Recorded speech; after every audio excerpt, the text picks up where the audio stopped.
একটা বড় একটা দায়িত্ব। ওনারা কিন্তু এটা সুচারুভাবে সম্পূর্ণ করছেন। তারা যেটা করছেন যে যারা ভিকটিম হয়েছে তাদের কাছ থেকে জানছেন যে কিভাবে তাদেরকে গুম করা হয়েছে, কোথায় রাখা হয়েছে, কিভাবে তাদেরকে টর্চার করা হয়েছে, কারা এই টর্চারে ইনভলভ।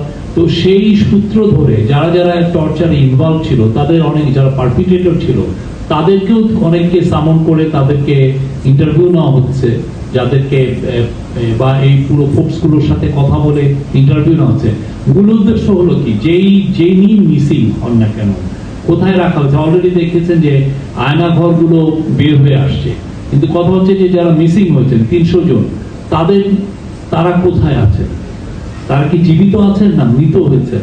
তো এই বিষয়টা আমরা জানার চেষ্টা, এটা তাদের আপ্রাণ চেষ্টা।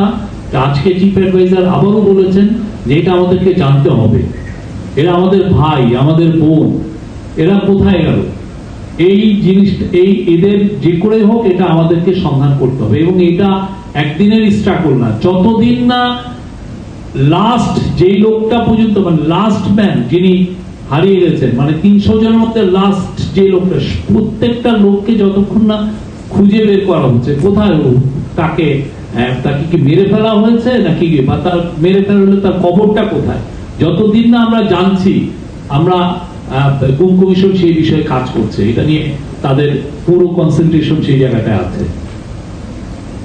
আমার নাম মনিরুজ্জামান উজ্জ্বল, আমি জাগো নিউজ থেকে বলছি। আপনি বলেছেন যে র্যাবের ইন্টেলিজেন্স উইং সর্বাধিক গুমের সাথে জড়িত ছিল।